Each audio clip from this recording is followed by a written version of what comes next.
வாழ்க வளமுடன். ஆதி கணபதி ஜோதிடத்தின் மூலமாக PV ஜெயகார்த்தி தற்போது பேச இருக்கிறார். தற்போது தசாபுத்தி பலன்களின் மொத்த அமைப்புகளை பற்றி நாம் தெளிவாக தெரிந்து கொள்வோம். காலபுருஷ ராசி மேஷத்தில் தொடங்கி மீனம் என்ற 12 ராசிகள் அடிப்படையில்தான் இந்த உலகியல் சூழ்நிலை இயங்கிக் கொண்டிருக்கின்றது என்பது ஜோதிடத்தில் சொல்லப்பட்ட உண்மை. மேற்கத்திய ஜோதிடம் மற்றும் இந்திய கலாச்சார ஜோதிடம் என்று 2-3 பிரிவுகள் ஜோதிட ரீதியாக சொல்லப்பட்டுள்ளது. முற்காலத்தில் ஜோதிடத்தில் பாண்டித்தியம் பெற்ற மிகவும் முக்கியமானவர் வராகமிகிரர் போன்ற அறிஞர்கள் ஜோதிடத்தை வளர்த்து பலவிதமான சூழ்நிலையில் ஆராய்ச்சி மூலமாக தற்போது இருக்கக்கூடிய சூழ்நிலையில் ஜோதிடம் என்பது என்ன, கால சூழல், வானவியல், இந்த மாதிரி அடிப்படையில் ஜோதிடமும் வானவியலும் எந்த அளவுக்கு இணைந்து மக்களிடம் பலன்களை நடைமுறையில் கொடுக்கின்றன என்பது ஆராய்ச்சியின் மூலமாக தற்போது ஜோதிடம் பல கட்டங்களை கடந்து நடைமுறையில் உள்ளது.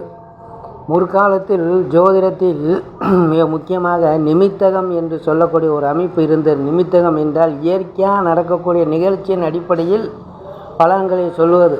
இயற்கையாக என்றால் நாம் ஒரு முக்கியமான நிகழ்ச்சிக்கு கிளம்பி செல்லும் பொழுது நாம் பார்க்கக்கூடிய முக்கியமான அமைப்புகளை சகுனமாக அதை எடுத்துக்கொண்டு அந்த சகுனத்தின் அடிப்படையில் பலன்களை சொல்லி வந்தார்கள். அதுக்கு நிமித்தகம் என்றால் அந்த நிமிடத்தில் நடக்கக்கூடிய நிகழ்ச்சி, இதற்கு நிமித்தகம் என்று பெயர். இந்த அடிப்படையில் ஜோதிடம் ஆதி காலத்தில் பார்க்கப்பட்டு அது வளர்ச்சி அடைந்து ஏற்றளவில் 9 கோள்கள் மூலமாக மனிதனுக்கு எந்த விதமான தாக்கத்தை நடைமுறை ஏற்படுத்துகின்றன என்ற அடிப்படையில் தான் ஆராய்ச்சியின் மூலமாக கண்டறிந்து நடைமுறைப்படுத்தி இருக்கிறார்கள். வராகமிகிரர் என்பவர் முற்காலத்தில் தான் எழுதிய பிருகத்வோரா என்ற திறந்த நூல்கள் அடிப்படையில் ஜோதிடத்தில் என்ன விதமான முக்கியமான நிகழ்ச்சி இருக்கின்ற அனைத்தும் தன்னுடைய நூலில் சொல்லியுள்ளார். அதுக்கு பிருகத்வோரா என்று பேர். வராகமிகிரர் இயற்றிய நூல் அது. ஜோதிடத்தில் ஒரு முழுமையாக பாண்டித்தியம் பெற வேண்டுமென்றால் அந்த நூலை கண்டிப்பாக படித்தாக வேண்டும் என்பது விதி. மேலும் ஜோதிடத்தில் ஒருவர் அடிப்படை விஷயங்களை தெரிந்து கொள்ள வேண்டுமென்றால் மணிமேகலை பிரச்சனை வெளியிட்ட கிரகங்கள் பேசுகின்ற என்ற நூல் மிக மிக முக்கியம். 9 கோளும் தன்னுடைய வரலாறை எந்த அளவுக்கு நடைமுறைப்படுத்தி சொல்லும் விதமாக அந்த கிரகங்கள் பேசுகின்ற என்ற அந்த நூல் உள்ளது. அதில் சூரியன் முதல் தொடங்கி கேது வரை தன்னுடைய வரலாறை சொல்லும் விதமாக அந்த நூலை படைத்துள்ளார். கிரகங்கள் பேசுகின்றன, மணிமேகலை பிரசுரம்.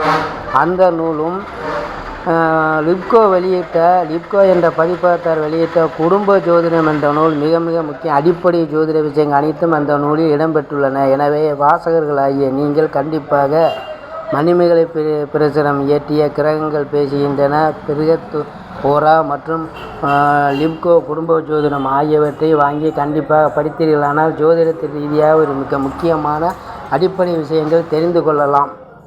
பலன்களின் தசாபுத்தி அமைப்புகள்னால் என்ன என்று சுருக்கமாக பார்ப்போம்.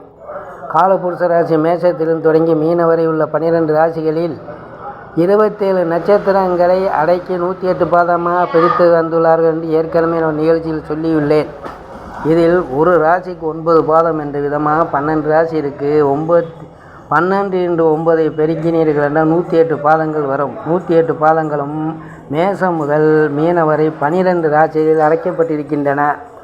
இதில் 9 கோள்கள் நடைமுறையில் இந்திய ஜோதிட ரீதியாக பின்பற்றி வருகிறார்கள். சூரியன், சந்திரன், செவ்வாய், புதன், ஜூபிட்டர் என்ற வியாழன், வீனஸ் என்ற சுக்கிரன், சாட்டன் என்ற சனி, ராகு, கேது என்ற 9 கோள்கள். இந்த 9 கோள்களுக்கும் 3 நட்சத்திரங்கள் வீதமாக 92, 93, 27, 39, 27 அப்படிங்கிற 9 கோள். ஒரு கோளுக்கு 3 நட்சத்திரம் பெருக்கினீர்கள் என்றால் 27 நட்சத்திரம் வரும். கேதுவினுடைய நட்சத்திரம் அஸ்வினி, மகம், மூலம். கேதுவிலுடைய தொடங்கி புதனிடம் முடியக்கூடிய மாதிரி நட்சத்திரங்கள் வகுத்துள்ளார்கள். முதலில் கேதுவின் நட்சத்திரம் அஸ்வினி மேஷத்தில் தொடங்கும். அதிலிருந்து 2வதாக சுக்கிரன் நட்சத்திரம் பரணி வரும். 3வதாக கிருத்திகை வரும். 4வதாக ரோகிணி வரும். 5வதாக மிருகசீரிஷம் வரும். 6வதாக திருவாதிரை வரும். 7வதாக புனர்பூசம் வரும். 8வதாக பூசம் வரும். 9வதாக ஆயில்யம் வரும். இது ஆயில்யம் 11 நட்சத்திரம். மறுபடியும் கேதுவிலிருந்து மகம் என்று சிம்மராசியில் தொடங்கும். மகம், பூரம், உத்திரம், அஸ்தம், சித்திரை, சுவாதி, விசாக, அனுசம், கேட்டை, மூலம், பூராட, உத்திரார், திருவோணம், அவிட்டம், சதயம் பூரட்டாதி உத்திரட்டாதி ரேவதி இப்படி கேது நட்சத்திரத்தில் முதலாக தொடங்கி புதன் நட்சத்திரம் முடிகிற மாதிரி 12 ராசிக்கு அது மாதிரி அடிப்படையில் பிரித்துள்ளார்கள். இந்த அடிப்படையில் ஒரு மனிதன் கேதுவின் திசையான அஸ்வனியில் ஜனனமாகியிருக்கிறான் என்றால் அவருடைய பிறந்த காலத்தில் அவருடைய ஜனனமாகும் பொழுது இருக்கக்கூடிய கேதுவுடைய இருப்பு, கேதுவுடைய திசை மொத்தம் 7 வருடம்.